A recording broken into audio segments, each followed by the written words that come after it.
Hello, bankruptcy attorney Brian Barboza here. Today I'm going to discuss whether or not bankruptcy will get rid of your credit card debt. Before we get started, if bankruptcy is something that you want to discuss further or you have questions, please feel free to give me a call, or you can contact me directly through my website, barbozalaw.com, and you can set up an appointment to meet with me for free through my website. All right, so will bankruptcy get rid of your credit card debt? As you can imagine, many people that come and meet with me are experiencing a significant amount of credit card debt. And that is oftentimes the triggering event that causes them to want or even need to file bankruptcy. So as a general rule, bankruptcy will get rid of credit card debts. Now that's a general rule. There are some exceptions, however, that you have to be careful of. So let's go through some of those exceptions. Okay.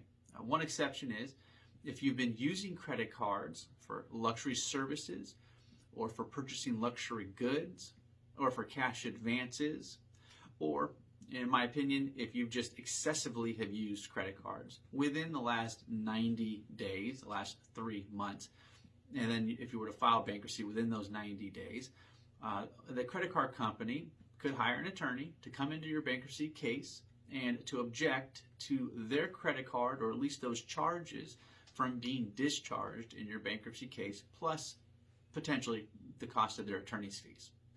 So you have to be careful in timing your bankruptcy correctly. So if you've been using those credit cards for luxury services, luxury goods, cash advances, or excessively, you may want to hold off on filing bankruptcy for a while. So that's one kind of a pitfall that you have to be careful of. Another one, and a little bit less common, but if you were to use a credit card to pay off a type of debt that otherwise could not be discharged in a bankruptcy case, you run the risk of potentially the creditor getting an order that those charges, plus possibly their attorney's fees, cannot be discharged. So for instance, if you were to use a credit card to pay off a student loan debt. Now, student loans generally cannot be discharged in a bankruptcy case, with very few exceptions. So you can't necessarily pay off the student loan with a credit card and then expect to discharge that credit card debt. The burden would be potentially on the credit card company to hire an attorney to actually come to court and make that argument, but it's a risk you would run. Okay. Similar if you were to pay recent tax debt, like tax debt that was just a year or two old, on a credit card, and then you try to discharge that credit card, again, you might run the risk of an order being issued that you can't get rid of that debt, or at least those charges.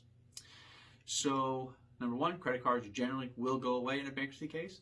There are a couple exceptions that I just mentioned. Another one, I guess, you have to be careful of is if you, when you applied for your credit card, you made some material misstatements in the application process, like you basically lied about how much money you make, and you said you made $200,000 a year and you made $20,000 a year, and if you hadn't made those material misrepresentations, they would never have given you a $50,000 credit card. Now, that could also be potentially grounds for that credit card company to hire an attorney and get an order that you cannot discharge those debts because they were incurred through fraud. Again, that's less common, but that is a risk you run if there was some sort of fraudulent behavior in the past. So that's it. Shorty but goody. Credit card debts are a big reason people do file bankruptcy. They generally do go away. And it doesn't matter how much credit card debt, by the way, whether it's $10,000 or $200,000 of credit card debt, that's not relevant. Okay? Like always, I appreciate you watching this video. I appreciate your time. If bankruptcy is something you want to explore or want to talk about, please don't hesitate to give me a call or go to my website, barbozalaw.com, and you can book an appointment directly with me through the website. Okay, have a good rest of your day. Thank you.